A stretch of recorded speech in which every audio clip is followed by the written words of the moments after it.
Hoy vamos a hablar sobre manejo de colecciones de datos en Java. Bien. La idea es no arrancar todavía con programación orientada a objetos, pero sí ir conociendo el lenguaje Java y conociendo la plataforma Java. Bien. Para que cuando entremos en orientación a objetos ya tengamos allanados varios caminos. Bien. No olviden silenciar los micrófonos, que cuando se comparte es más difícil que lo haga yo. Ok. Objetivo definido, ir conociendo la plataforma y el lenguaje antes de introducirnos en la programación orientada a objetos. Bien, en esta versión de NetBeans tenemos opciones para programar, como habíamos visto, en varios lenguajes de programación, PHP, C++, muchos tipos de proyectos de Java. Básicamente el que utilizamos es Java utilizando AND para la compilación, y del tipo de proyecto Java Application, el que vamos a usar durante todo el cursado de la materia. Bien. Quizás lleguemos a programar una Java Class Library, interesante. Lo vamos a hacer este año para sumar a algo nuevo que no vemos normalmente. Bien. Vamos con Java Application. El wizard básicamente nos pregunta tres cosas: nombre de la aplicación, ubicación y nombre del módulo principal de nuestro programa. ¿Bien? O sea, dónde va a ubicar la función main, que es la que inicia nuestro programa. ¿Bien?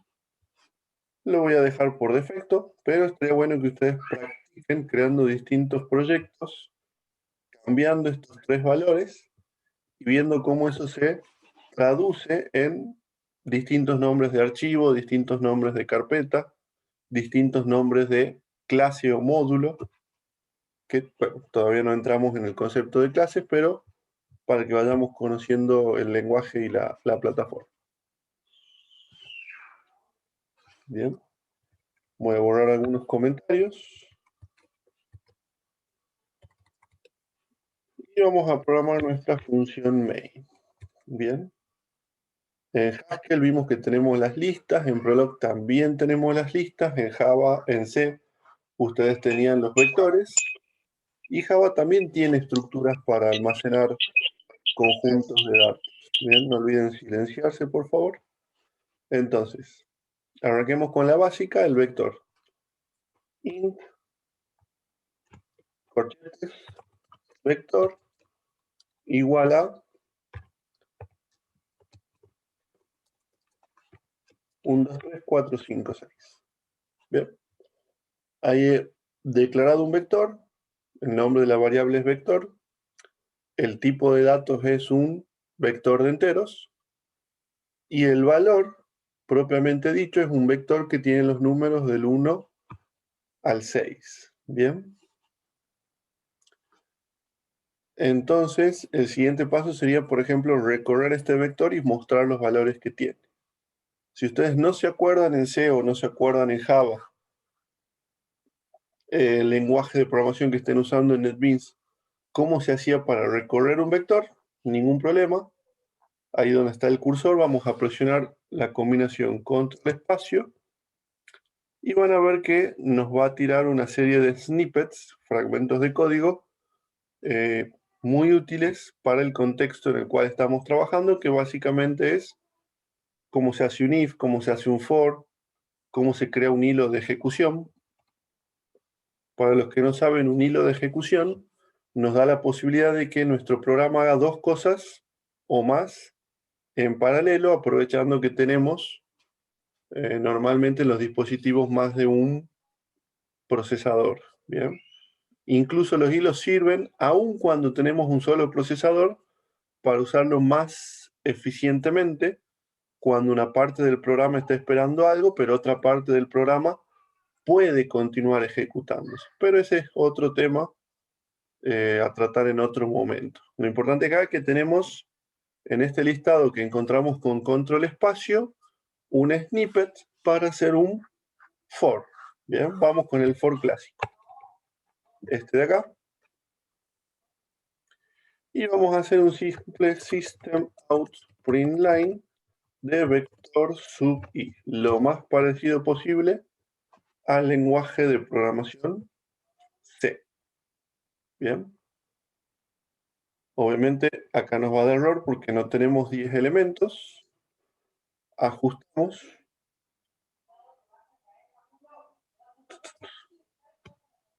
Y ejecutamos.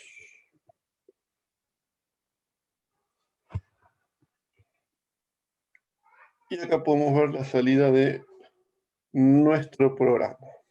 Simple, tranquilo. Veamos otra variación. Vector 2 igual a new int de 5 elementos o de 6 elementos. Y podría ser un vector 2 sub 0 igual a 1. Vector 2 sub 1 igual a 2. Vector 2 sub 5 igual a 3. Bien. Y acá vamos a mostrar vector 2.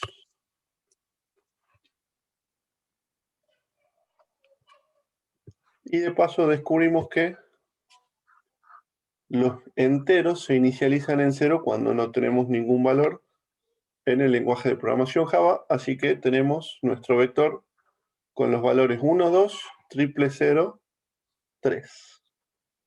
Bien. Y bueno, como una mejora ya, porque hasta acá es muy parecido a lo que veían en C, salvo la construcción del vector. El resto es muy parecido al manejo en C. Vamos a mostrar una pequeña diferencia ya con el lenguaje de programación C. Voy a reemplazar este menor a 6 por vector.length. Bien. Acá tenemos una pequeña mejora. Existe una variable length que tiene cada vector que nos permite saber cuántos elementos tiene, con lo cual no necesitamos manejar un vector y una variable por separado como la manejaban en C, sino que cada vector va a tener incorporada su variable que maneja la cantidad de elementos que tiene el vector. Ahí ya empezamos a ponerse un poco más interesante la cuestión. Bien.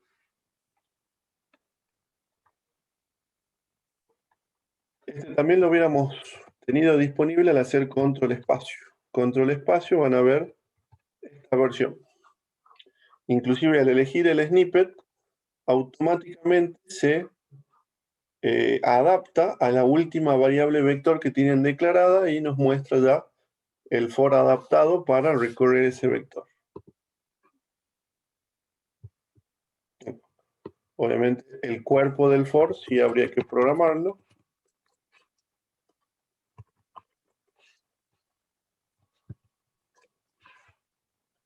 Si van teniendo dudas durante la ejecución, no duden en preguntar.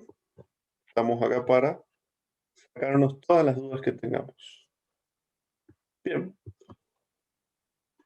Hasta acá los vectores en Java se utilizan igual que los de C. Puedo declarar un vector de enteros, flotantes, booleanos o de estructuras de datos complejas, como por ejemplo un vector de alumnos, de personas, igual que en C. ¿Bien? Y la otra alternativa que tenemos en Java para las colecciones de datos o listas, si lo queremos comparar con Haskell y Prolog, en Java se llaman array list. Bien, veamos este tipo de datos que nos trae Java disponible. Para poder utilizarlo, vamos a tener que hacer referencia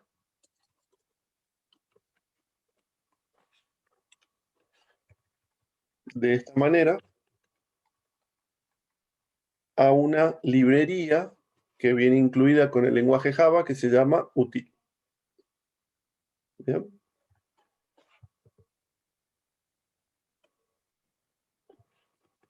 Tipo de datos, nombre de la variable, lista, igual a new, array. Bien. ¿Qué tiene de interesante esta variable de tipo ArrayList? Que observen al instanciarla no indico la cantidad de elementos que tiene. Bien. Y puedo poner lista.add 1, lista.add 2, lista.add 3. Si se dan cuenta, en ningún momento indiqué cuántos elementos tiene la lista. Sin embargo, la lista va a poder contener todos los que yo le agregue. ¿Bien? ¿Alguien quería hacer una pregunta? Bueno, ¿le puedo agregar 10 elementos? Sí. ¿Le puedo agregar 100? Sí. ¿Le puedo agregar 1000? Sí. ¿Le puedo agregar 1.000.000? Sí. Mientras que tengan memoria, le pueden agregar los elementos que ustedes quieran. Bien, memoria RAM me refiero. Bien. Y internamente hay un vector que se va redimensionando para albergar todos los datos que ustedes le van incorporando a esta lista. Bien. Podemos recorrerla con un for.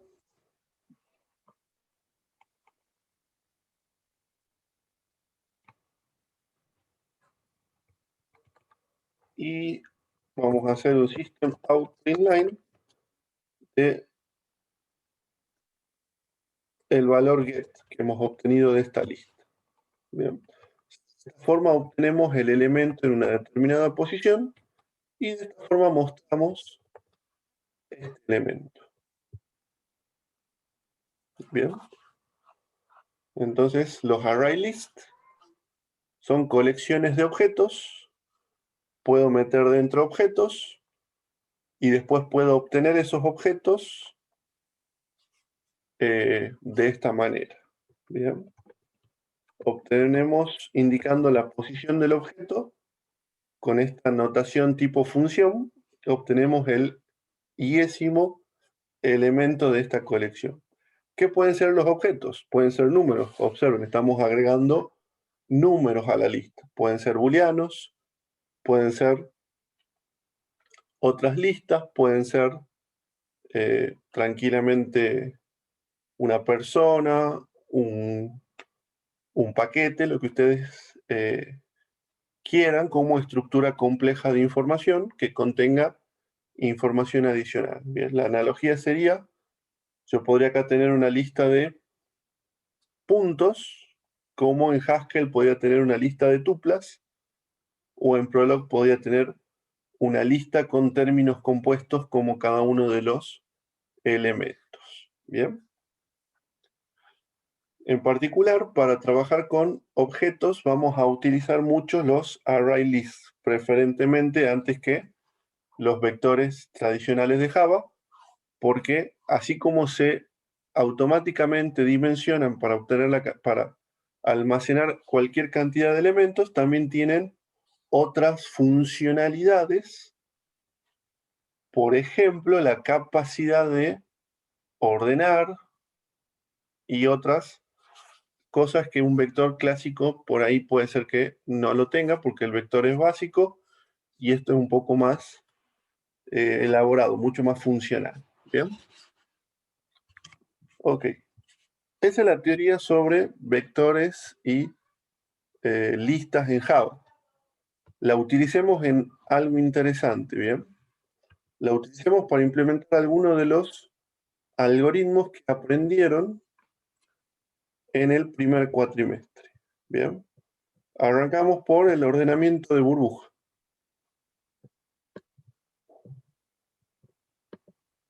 Ordenamiento de burbuja.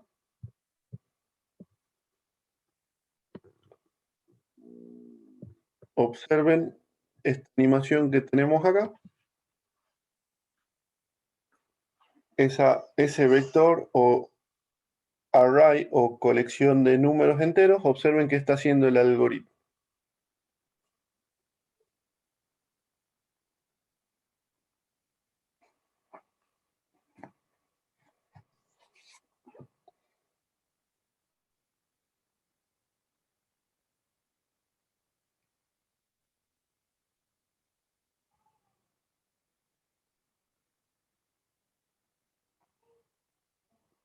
Observando la animación podemos ver que el algoritmo avanza de izquierda a derecha en el vector, comparando de a dos los elementos. Cuando encuentra que un elemento debería estar antes que otro, los intercambia hasta que finalmente el vector queda completamente ordenado.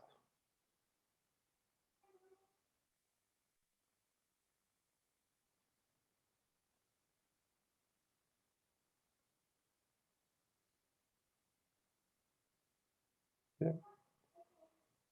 Entonces, eso es lo que vamos a programar. Inicialmente vamos a programar este algoritmo llamado Bubble Sort o ordenamiento de burbuja. Bien. Partamos de que queremos ordenar la siguiente lista de valores.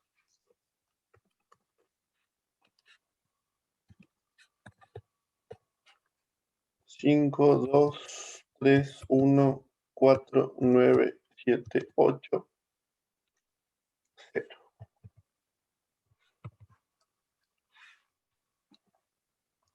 Bien. Y probablemente lo primero que quieran hacer es resolver en esta parte del código el ordenamiento, empezando con un for o empezando con un while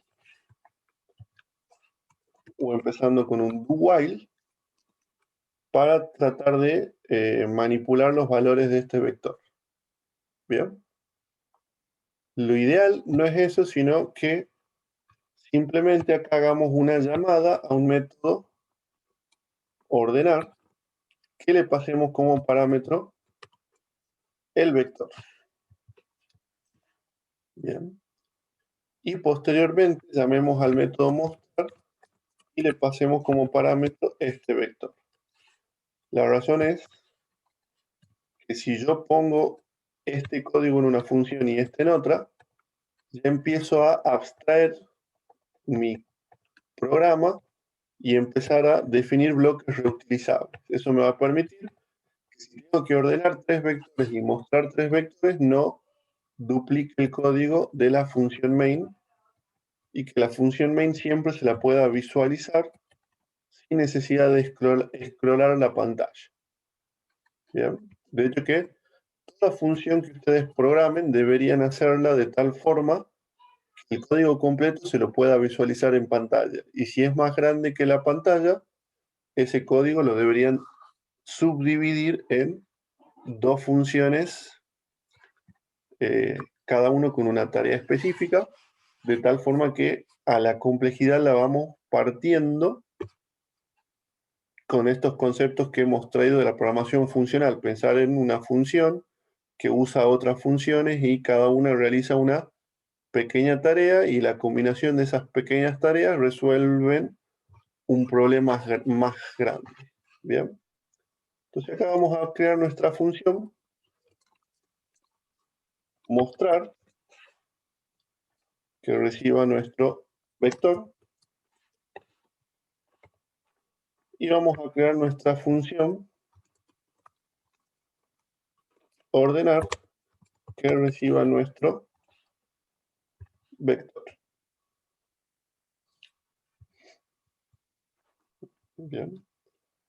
El código de mostrar va a ser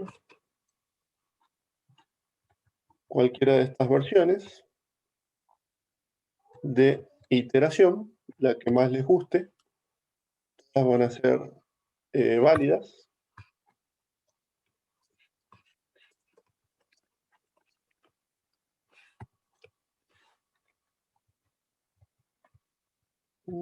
Esta la vamos a dejar para más adelante.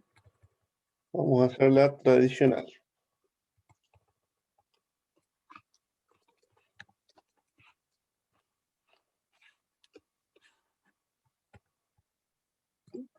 Probamos el programa hasta acá. Y nuestro programa no ordena nada porque el código de mostrar está vacío, de ordenar está vacío, pero sí muestra el vector porque el código de mostrar sí está implementado. Bien. Ok, vamos a el código de ordenar. ¿Alguien tiene alguna idea de cómo lo implementamos?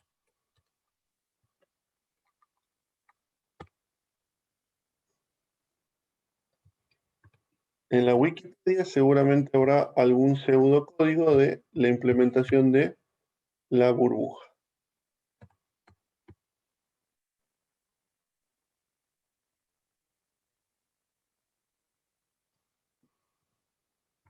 Bien, acá tenemos un pseudocódigo propuesto.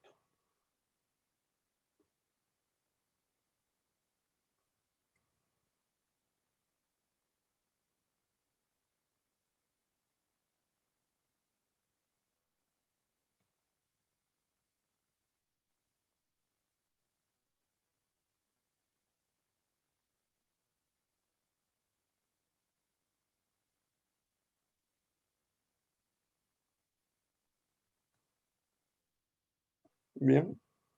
Por ahí he visto que la implementación que ustedes vieron en algoritmo es una basada en un do while, más que en esta que tiene un for anidado. Así que vamos a ir con la que sería más familiar para ustedes, declarando una variable, por ejemplo, boolean, ordenado, igual a true, y un recorrido sobre el vector, mientras que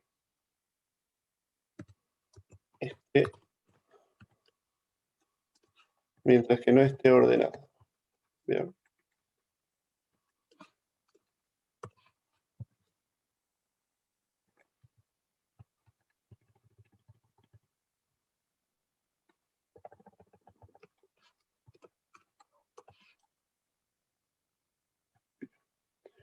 Y declaremos una variable auxiliar para hacer el intercambio de elementos.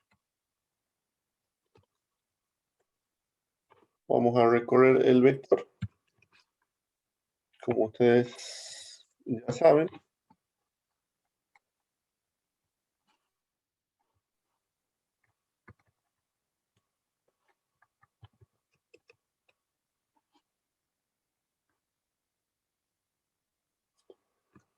y vamos a ver, bueno, acá desde igual a 0 hasta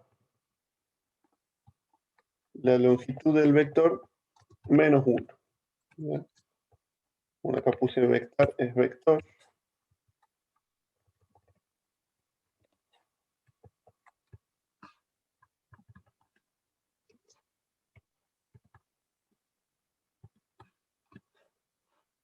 Menos 1 porque vamos a ir comparando cada elemento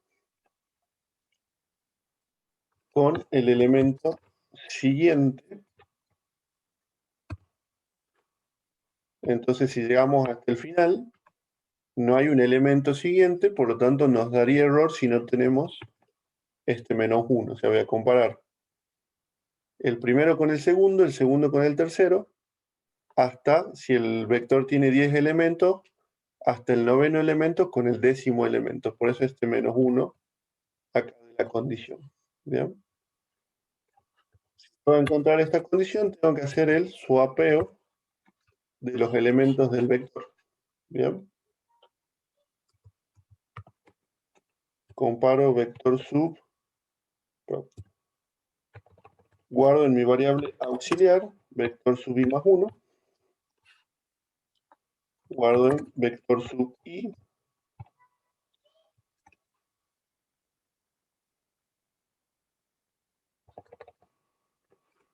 En vector sub i más 1 guardo el valor de vector sub i. Y después en vector sub i guardo el valor de out. O sea, una de esas dos posiciones la guardo en aux. A esa posición le asigno la otra posición. Y luego en la otra posición guardo aux. Entonces acá hice el swapeo. Y si he realizado algún swapeo, voy a tener que indicar que ordenado igual a false. No está ordenado el vector. ¿Para qué? Para que al salir del while tenga que repetirlo hasta que en alguna de las repeticiones del while no entre, no ingrese al if que está dentro del for. Si en alguna de las repeticiones no ingreso al if que está dentro del for, significa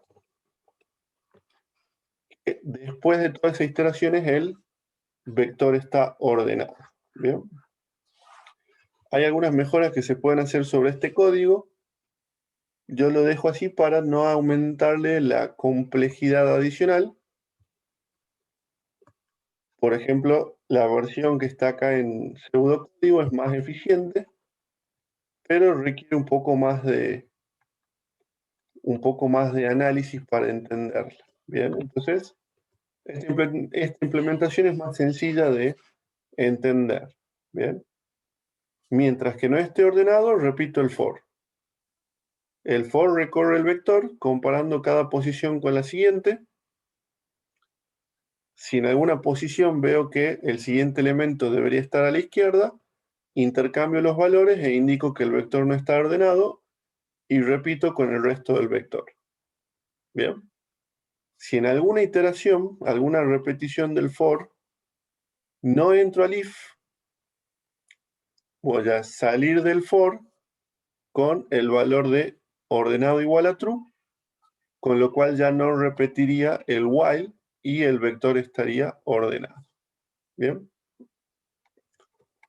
Probemos este programa a ver cómo queda. Y tenemos nuestro vector perfectamente ordenado.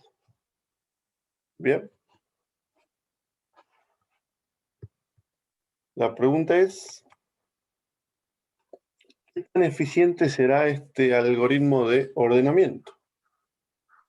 Y lo mejor que podríamos hacer sería tratar de compararlo con otro. Bien.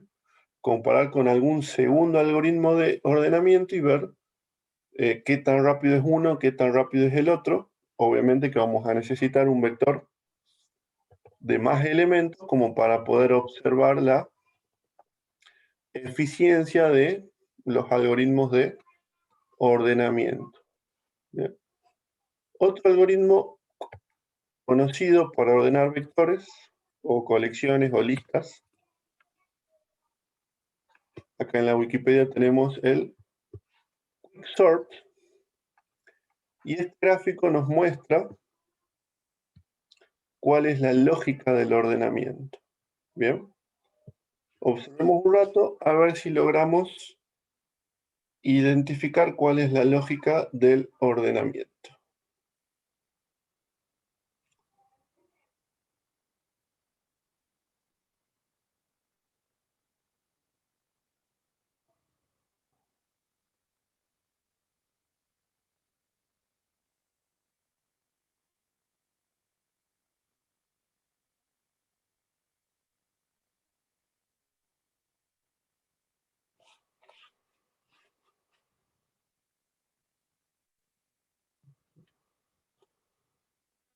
No sé si logran identificar los pasos que sigue el algoritmo, pero básicamente lo que hace es elegir un pivote, o sea, elegir un elemento,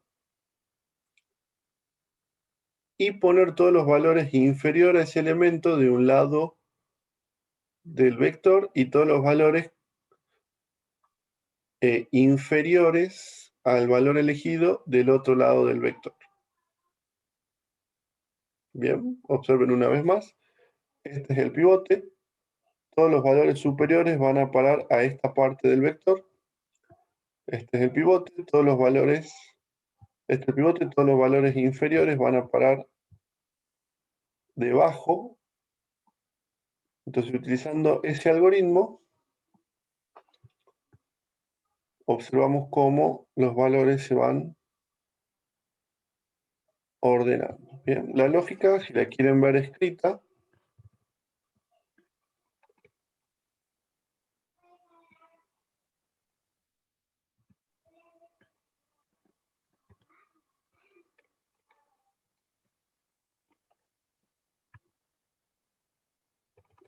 acá tenemos el algoritmo, se elige un elemento al cual le llamamos pivote, resituamos los elementos de la lista a cada lado del pivote de tal manera que de un lado queden los menores y del otro lado queden los mayores. ¿Bien? Esa es la clave del algoritmo. Elegir un pivote y mover todos los elementos con mayor valor arriba del pivote o a la derecha del pivote. Si lo queremos ver como un vector sería a la derecha del pivote, y todos los valores inferiores al del pivote del lado izquierdo del vector. Bien. Vamos a ver una implementación de ejemplo en Java de este algoritmo.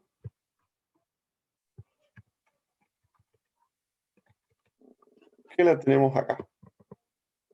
Quicksort. La vamos a probar.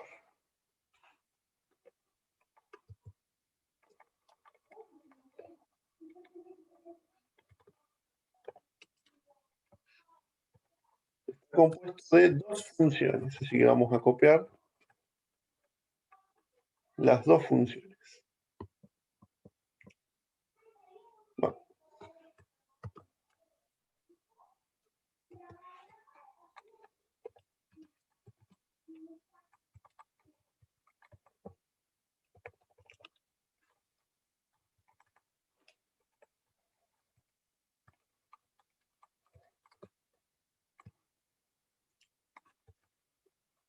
Entonces lo estamos haciendo con entero, pero no pierdan de vista que lo podríamos hacer con personas, lo podríamos hacer con productos, con lo que queramos ordenar.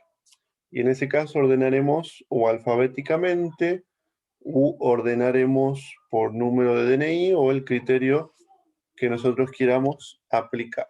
¿Bien?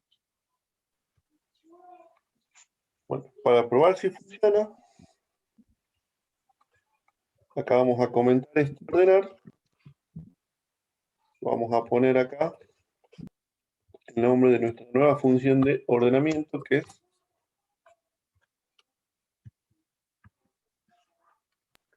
acá vamos. Profe. ¿Escuchó?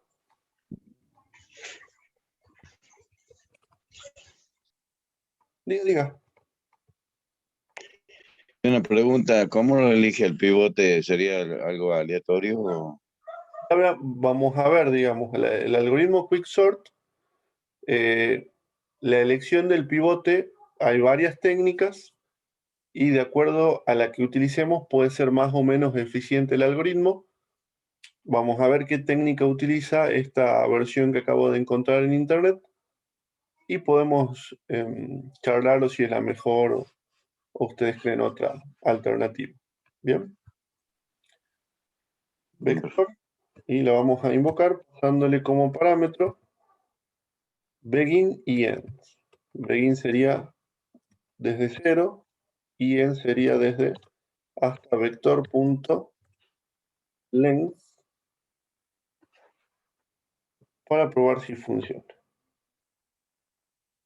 Ahí me excedí, entonces probablemente esto es vector.length menos 1. Y acá tenemos la salida. ¿Bien? El resultado podemos ver que es el mismo. ¿Bien? Por lo tanto, esta implementación de Quicksort, primera conclusión, sí funciona. La siguiente pregunta que nos tendríamos que hacer es, ¿qué tan bien funciona? ¿Funciona mejor que este ordenar? ¿Funciona mejor el Quicksort? ¿Cuánto demora una y cuánto demora la otra? Bien. Para probar cuál es más eficiente, vamos a generar de manera aleatoria un vector de, por ejemplo, 10.000 elementos y vamos a llamar al ordenamiento para ver cuánto demora uno y cuánto demora el otro. ¿Bien? Entonces observemos esta implementación.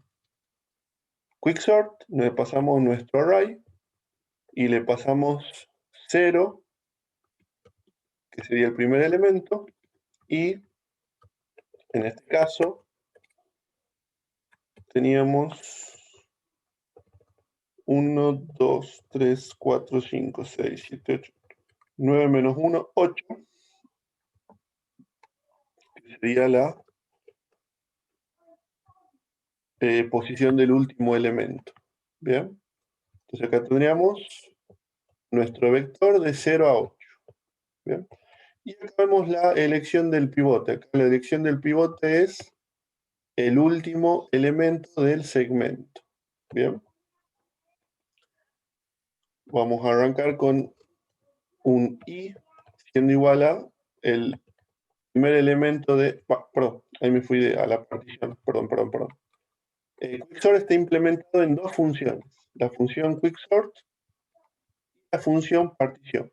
Bien, la que realmente ordena es partición. ¿Qué es lo que hace la función quicksort? Recibe nuestro 0, el último elemento está en la posición 8 y nuestro vector. Bien, acá vemos si en la partición el primer elemento es menor al último elemento. Bien, va a llegar un momento en el cual la partición se va haciendo tan chiquita que el primer y el último elemento van a ser iguales, entonces ya no necesitamos ordenar esa partición. Bien, acá vamos a llamar a la función partición, llamamos al array y le pasamos el primero y la posición del último elemento. Bien, entonces la función partición es la que realmente va a hacer el ordenamiento. Bien. Ahora, para esta partición, esta parte del vector, o sea, la idea es al vector ir partiéndolo, para esta partición que por ahora es todo el vector en nuestro primer recorrido, el pivote va a ser tomado como el último elemento del vector. Bien, recordemos, la elección del pivote puede cambiar para buscar una implementación un poco más eficiente del algoritmo. Bien. Luego vamos a recorrer desde el inicio hasta el fin, vamos a recorrer la partición y vamos a ir buscando si ese elemento de esta partición es menor al pivote. ¿Bien? Y en el caso de que encontremos que este elemento es menor al pivote, vamos a hacer el swapeo, vamos a intercambiar esos elementos de esta partición.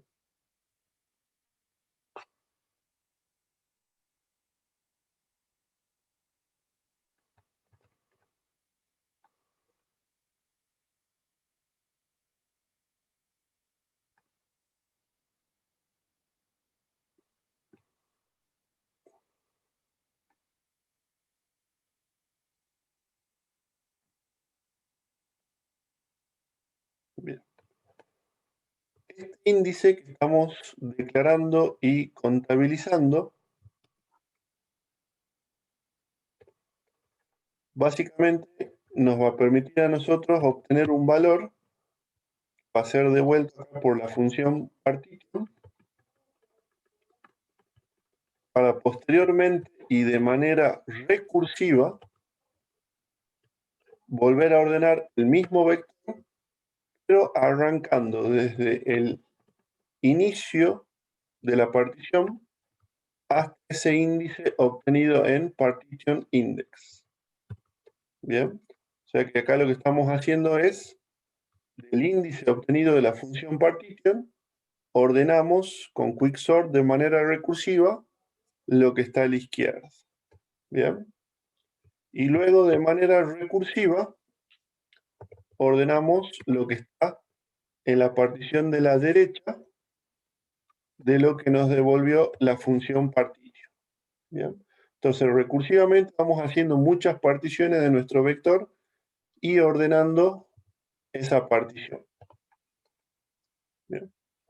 Veamos qué tan eficiente es este algoritmo. Voy a crear un método void que me permita generar un vector aleatorio.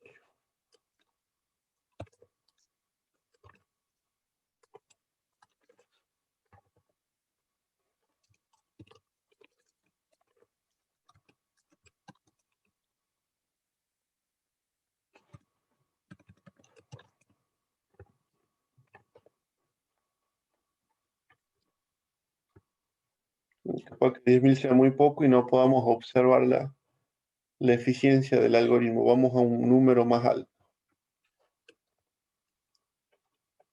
1.000.000.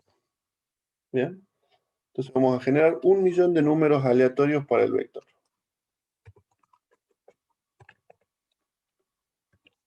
La librería math contiene el método random que devuelve un valor entre 0 y 1. Si eso lo multiplicamos por 10.000.000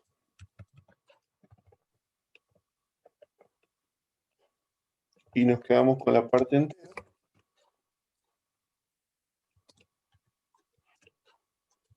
vamos a tener nuestro vector aleatorio. Con esto vamos a tener que modificar un poco el método mostrar, porque mostrar 1.000 números, uno por línea, va a ser medio muy largo. Vamos a hacer un print del valor seguido de un print, una coma.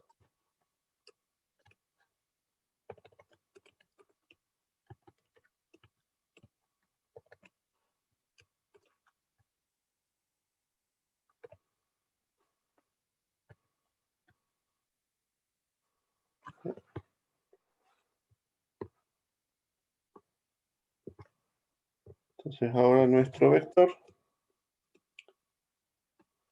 lo vamos a generar de esta manera.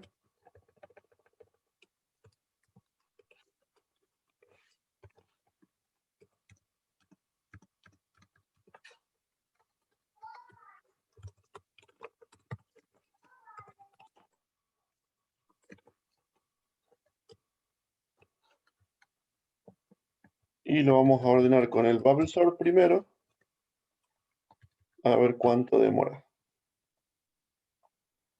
Primero lo mostramos.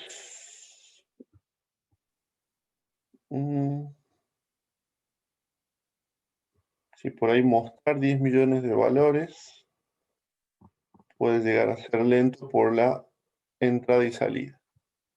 Así que el mostrar lo vamos a acotar a mostrarme solamente los primeros 1.000 elementos, como para que yo pueda observar que realmente está ordenado el vector y no mostrar los 10.000.000 porque la entrada y salida sí puede ser más lenta. Bueno, vemos que se toma su tiempo el bubble sort.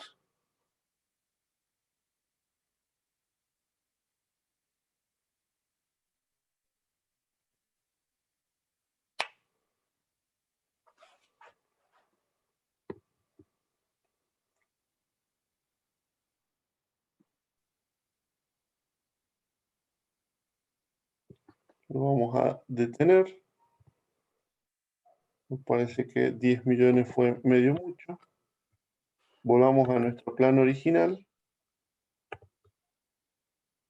de 100.000.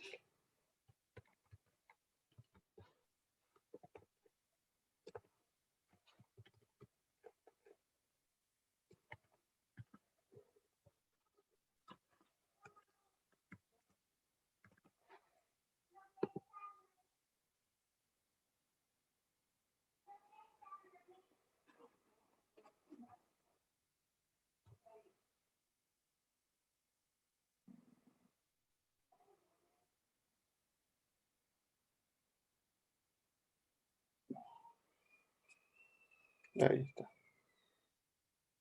Para 100.000 se tomó su tiempo, pero observen, este es el resultado. Tengo valores duplicados porque los generé de manera aleatoria, pero ahí podemos ver que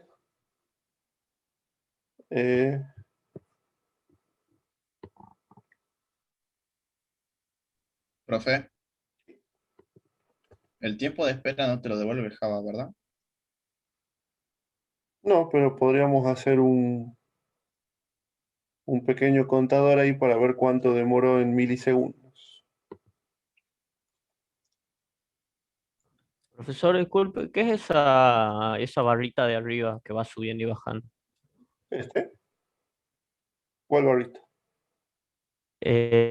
Por donde está el signito de compilar, La hacia, RAM. a la par del relojito. A la par del reloj, compilar. Sí, Mm, es la que está en azul, la que va como tipo ¿eh? onditas. Este que tiene un martillo y una escoba. No, para la derecha. O sea, a la derecha del reloj. No estoy viendo el reloj al cual haces referencia. Al de arriba. ¿Esto? Tiene ese a la par, a la derecha. Es que no estaba viendo la. Justo me estaba tapando Es la barra. la cosita azul que dice 429 barra El consumo, el 855. consumo de la memoria, exactamente. Justo me Ah, estaba listo. tapando la barra del Zoom, por eso no estaba viendo. Llegaba a ver hasta Ah, y esto me estaba tapando la barra de Zoom. Bueno, acá podemos ver nuestro. Sí, acá tenemos el tiempo. 19 segundos demoró en darnos el resultado, así que no va a hacer falta que lo programemos a esa diferencia. Probemos el Quicksort a ver qué eficiencia tiene. Y bueno, se dan cuenta la diferencia, ¿verdad? Y la importancia de buscar el mejor algoritmo de ordenamiento, en especial si tenemos que ordenar una gran cantidad de datos. Bien. Imagínense que si tenemos que ordenar un ranking de páginas web con cientos de miles de páginas, un buen algoritmo de ordenamiento podría hacer que el tiempo sea un tiempo aceptable, y un mal algoritmo de ordenamiento podría ser que no tengamos nunca la respuesta. Bien. Muy importante la eficiencia. Ahora la pregunta es, ¿podrá el Quicksort ordenarme ese millón o esos 10 millones de elementos que el ordenar común con BubbleSort no pudo? Sí, profe. Probemos. 1, 2, 3. Agregamos 1, 2, 3 ceros más.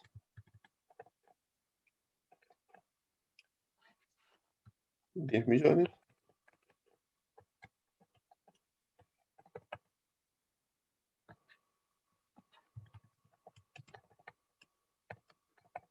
$10 millones. Acá seguimos mostrando la misma cantidad. Y al instanciar el vector,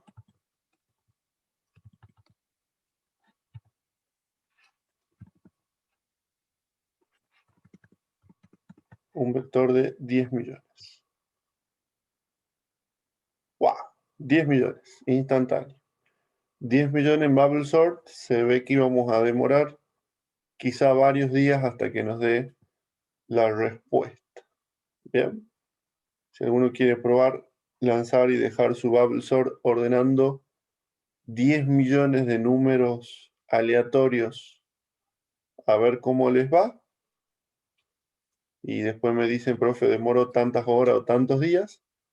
Y ahí vamos a ver la importancia que tiene elegir un algoritmo eficiente para el problema y no utilizar uno de fuerza bruta, entre comillas. ¿Bien? Lo mismo pasa con el problema de las 8 reinas y buscar la solución por fuerza bruta o tratar de encontrar un algoritmo inteligente que vaya colocando las reinas una por una, siguiendo alguna lógica un poco más interesante, y ver si lo podemos resolver en un tiempo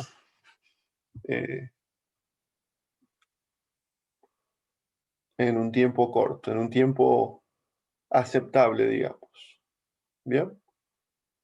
Bueno, este era el objetivo de la clase de hoy. Tenía en mente 3 cosas. La primera era mostrarles cómo se usan los vectores y los array list en Java. Ya está cumplido. La segunda es que vayamos de a poco conociendo el lenguaje y la plataforma, todavía sin entrar en la programación orientada a objetos.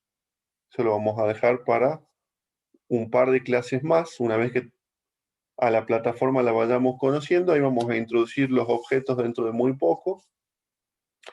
Y la tercera, continuar con esta idea de pensar en la parte de resolución de problemas, en este caso con el ordenamiento y en el caso anterior con el problema matemático de las 9 reinas, y plantearles un desafío a ustedes. Bien, si ustedes van a la Wikipedia a buscar algoritmos de ordenamiento, van a encontrar que no solamente está el burbuja y el quicksort, sino que hay otros por ahí más dando vueltas. Entonces, el desafío es que tomen alguna implementación, lo corran y lo comparen a ver cuál de ellos es más eficiente para ordenar alguno de estos conjuntos de datos, y a la hora de que tengan que ordenarlo pueden hacer de la mejor manera posible. Bien. Les comenté que los array lists también tienen un ordenamiento. Entonces capaz que ustedes se pregunten, ¿será eficiente ese ordenamiento? ¿Será más eficiente que el quicksort? Probemos el ordenamiento que trae el array list. Probemos ordenar nosotros manos con quicksort y veamos cuál es más eficiente, cuál es más rápido. El que trae Java, el que incorporo yo. Todos estos detalles, aunque pueda parecer, digamos, secundario, en realidad es muy importante tener en cuenta, porque para muchos problemas complejos, la selección del algoritmo puede ser la diferencia entre obtener un resultado y no obtenerlo, porque demora mucho en encontrarse ese resultado. Bien, estoy hablando, ¿en qué estoy pensando yo? Estoy pensando en simulaciones, estoy pensando en algoritmos de inteligencia artificial heurísticos, como por ejemplo cosas que van a ver en quinto año con algoritmos genéticos, redes neuronales, etc. Todos esos algoritmos pueden ser algunos más eficientes que otros en la búsqueda de una solución a un problema o de una optimización de un problema. Bien. Bueno, hasta acá llegamos a la clase de hoy. El desafío ya está lanzado. Prueben otras implementaciones de algoritmos de ordenamiento, vean cómo les va y coméntenme cuál fue el que encontraron más rápido, y si alguno lo logró comparar contra el ordenamiento propio de ArrayList y vio si el que encontró era más eficiente o menos eficiente que el que trae el ArrayList de fábrica. Bien, eso sería todo por hoy, a menos que haya alguna consulta. Voy a parar la grabación.